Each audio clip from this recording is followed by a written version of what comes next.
Fala pessoal, bem-vindos ao Leitura Obrigatória e hoje a gente vai falar sobre uma super distopia, um dos livros mais lidos de todo o século XX.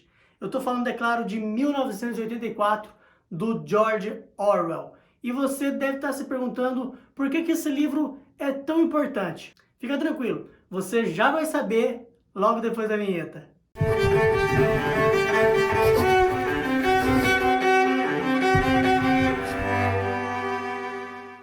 Bom, toda vez que a gente fala em distopia clássica, alguns livros com certeza vêm à mente, né? Laranja Mecânica, do Anthony Burgess, Admirável Mundo Novo, do Aldous Huxley, Fahrenheit 451, do Bradbury, Ensaio sobre a Cegueira, do José Saramago, que inclusive já tem resenha no canal, vou deixar o card aqui para vocês. Por último, tem entrado nessa lista também o conto da Aya, da Margaret Atwood, mas não tem jeito, né, pessoal? 1984 é considerada a maior distopia de todos os tempos. E os motivos são muitos, viu? Esse livro, pessoal, foi publicado em 1949. Então, logo de cara, a gente sabe que o final da Segunda Guerra ainda estava muito fresquinho na memória do George Orwell. Todo o horror da guerra, o poderio das armas nucleares, sem falar dos primeiros anos da longa Guerra Fria. Tudo isso serviu de pano de fundo para ele escrever essa obra-prima. E uma curiosidade aqui, pessoal, George Orwell não era o verdadeiro nome do escritor, era o seu pseudônimo. O seu nome verdadeiro era Eric Arthur Blair. 1984 é ambientado no futuro. Eu sei que pra gente hoje isso parece meio contraditório, mas como o livro foi escrito em 1949, era ali um quarto de século para frente. E a divisão dos países era muito diferente da que nós conhecemos hoje. Basicamente, o mundo era dividido em 3 superpotências: a Oceania, a Eurásia e a Lestásia. A Oceania era a junção dos Estados Unidos, a Inglaterra e outros aliados. A Eurásia era a Rússia mais os seus aliados. E a Lestásia era a China mais os seus aliados. A narrativa dessa história se passa na Oceania, uma cidade que um dia já foi chamada de Londres, por um governo, pessoal, extremamente totalitário, cujo líder é um ditador chamado de Grande Irmão, ou Big Brother. E se você já lembrou do reality show, é bem isso mesmo. O reality show foi totalmente inspirado na obra 1984. O personagem principal dessa história é Winston Smith. Ele é um funcionário do governo e trabalha no Ministério da Verdade. E aqui um ponto importante, pessoal. O trabalho dele era literalmente reescrever a história. Tudo o que havia sido escrito, que não interessava mais ao governo, era simplesmente deletado da história. E não só isso, as estatísticas também eram modificadas de modo a sempre prevalecer a boa imagem do governo.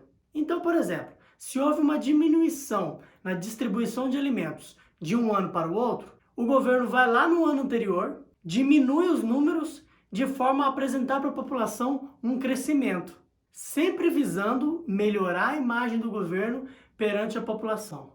Sinistro, né? Em um dos acontecimentos do livro, o partido que estava em guerra com a Eurásia, numa manobra militar, faz as pazes com a Eurásia e passa a ser inimigo da Lestásia. Só que aí, imediatamente, eles têm que ir lá e apagar todos os registros que constavam que ele estava em guerra contra a Eurásia, porque agora ela é uma aliada. Por quê? Se as pessoas verem que ele era aliado, passou a ser inimigo e vice-versa, então o partido errou. Mas o Grande Irmão nunca erra. Isso vai chegando, pessoal, a um ponto que, imagina só, você sabe que algo aconteceu, mas todas as provas foram destruídas. Com o passar do tempo, as pessoas vão esquecendo e só você se lembra que isso aconteceu. Automaticamente vai chegar um momento que você vai pensar assim: será que isso realmente aconteceu? Ou é coisa da minha cabeça? Quem controla o passado, controla o futuro. Quem controla o presente, controla o passado. O Grande Irmão, pessoal, era mais que um líder político. Ele era uma entidade, uma espécie de semideus. Na verdade, ninguém sabia se ele existia de fato ou não. Fato é que as pessoas não podiam nem se amar, não podiam confiar uma nas outras. Maridos vigiavam suas esposas, as esposas vigiavam seus maridos. Os pais vigiavam os filhos vigiavam os pais. Aliás, era muito comum crianças entregarem os próprios pais para a polícia das ideias. Não havia cumplicidade entre as pessoas. Amor só se fosse pelo grande irmão. Além das pessoas vigiarem a si mesmas, ainda existiam as teletelas, que era uma espécie de televisão que só passava propaganda do governo e tinha embutido câmeras que vigiavam as pessoas 24 horas por dia em todos os lugares. Tinha teletelas no mercado, tinha teletelas na praça, no trabalho, na casa das pessoas. Você tinha a sensação de que tudo o que você fizesse, o grande irmão estaria te observando. Enfim, se você fizesse, dissesse, ou mesmo algum gesto levasse a crer que você era contra o governo, imediatamente você era preso, torturado e morto, ou simplesmente vaporizado, como é citado no livro. Nesse governo, pessoal, a liberdade individual é zero.